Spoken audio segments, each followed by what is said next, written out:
Bonjour chère Église du Plateau, je m'appelle Adrien et aujourd'hui on va méditer sur le psaume 29. Alors prions. Père éternel, merci pour ta parole qui est notre nourriture spirituelle. Je te prie que tu ouvres nos cœurs ce matin pour qu'on puisse voir la beauté de ce que tu as à nous dire. Je te prie de nous transformer afin qu'on soit capable de mieux t'aimer et de mieux t'obéir. Amen. Alors lisons ensemble le psaume 29, psaume de David. Fils de Dieu, rendez à l'Éternel gloire et honneur.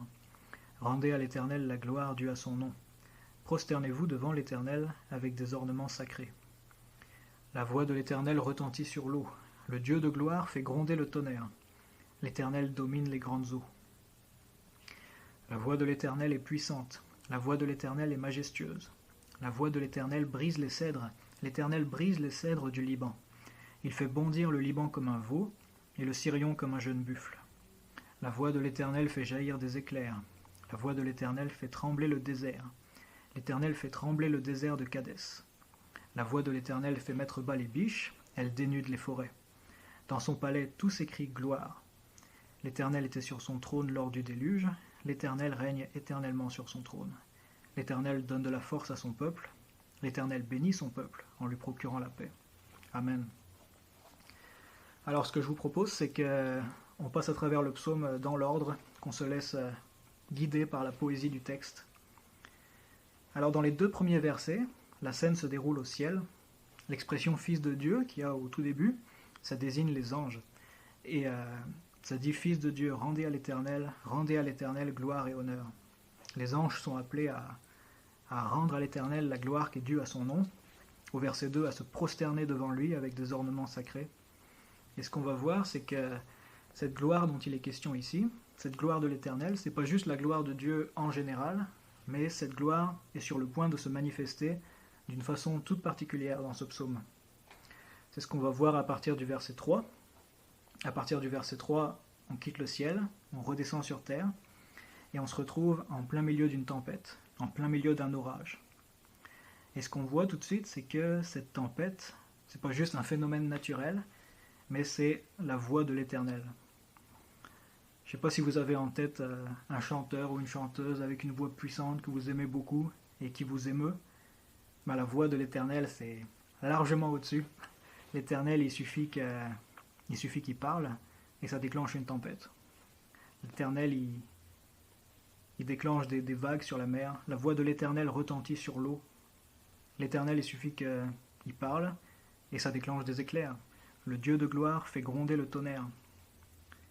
Et ces éclairs brisent les cèdres du Liban, au verset 5. La voix de l'Éternel est tellement puissante qu'elle déclenche même des tremblements de terre. Au verset 8, la voix de l'Éternel fait trembler le désert. L'Éternel fait trembler le désert de Kadès. La voix de l'Éternel, elle est tellement majestueuse qu'elle déclenche une tempête qui passe à travers tout un pays, de Kadès à Sirion, sur toute la largeur du pays. Ensuite, au verset 9, la tempête s'est calmée et on voit les séquelles que la tempête a laissées. On voit la forêt qui est dénudée. Et ensuite, ça dit « Dans son palais, tout s'écrie gloire ». On revient dans la présence de Dieu et on voit que cette tempête, c'était la manifestation de la gloire de Dieu. Ensuite, au verset 10, ça dit « L'Éternel était sur son trône lors du déluge. L'Éternel règne éternellement sur son trône ». J'aime cette image de Dieu qui est assis sur son trône, qui règne. Ça nous montre que Dieu est au contrôle dans la tempête. Il est assis sur son trône, calme, tranquille, posé. Et il n'est pas en train de courir partout ou d'éteindre des feux, mais il est au contrôle. Il règne comme le roi qu'il est. Et je trouve cette image très rassurante. Et au verset 10, on voit que Dieu est au contrôle, mais on voit aussi autre chose. En fait, ça fait mention de l'épisode du déluge. L'Éternel était sur son trône lors du déluge. Et ça nous rappelle que Dieu est aussi un juge. Ça nous rappelle que parfois, la puissance de Dieu, il l'utilise pour juger. Alors, je ne suis pas en train de dire que dès qu'il y a un orage, c'est le jugement de Dieu qui s'abat sur nous. Non, c'est pas ça que je suis en train de dire. Mais par le passé, Dieu a utilisé sa puissance comme acte de jugement. Et c'était le cas lors de l'épisode du déluge. C'est l'épisode de l'arche de Noé.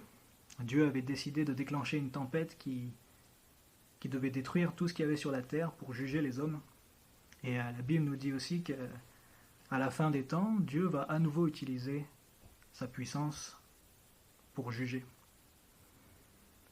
Donc cette image qu'on voit au verset 10, c'est une image qui est à la fois rassurante mais aussi terrifiante de voir ce Dieu qui est également un juge. Ensuite, au verset 11, on voit qu'il y a une catégorie de personnes qui est à part. C'est le peuple de Dieu. Ça dit, l'Éternel donne de la force à son peuple, l'Éternel bénit son peuple en lui procurant la paix. On voit ici qu'il y a le peuple de Dieu, que ce peuple est béni par Dieu, que Dieu lui procure la paix. Et cette paix dont il est question ici, c'est avant tout la paix avec Dieu lui-même. Par le sacrifice de Jésus, Dieu nous a acquis la paix avec lui-même. Je vais vous lire un passage dans Ésaïe 54 qui parle de cette paix de Dieu. En Ésaïe 54 au verset 9, ça dit « En effet, la situation est pour moi pareille à celle de Noé. J'avais juré que le déluge qui a frappé Noé ne frapperait plus la terre. De même, je juge de ne plus m'irriter contre toi et de ne plus te menacer. Même si les montagnes s'éloignaient, même si les collines étaient ébranlées, mon amour ne s'éloignera pas de toi, et mon alliance de paix ne sera pas ébranlée, dit celui qui a compassion de toi, l'Éternel. » Cette alliance que Dieu a scellée avec son peuple par le sang de Jésus, c'est une alliance de paix. Et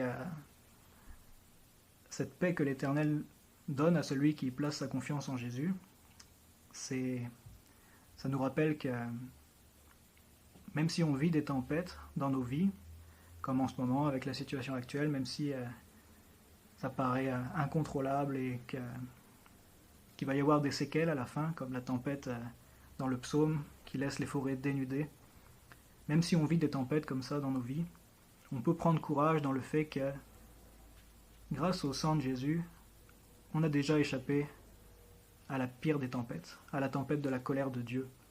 Pour celui qui place sa confiance en Jésus, la pire tempête lui est évitée. Et elle lui est évitée parce qu'elle est tombée sur Jésus, au lieu de tomber sur nous.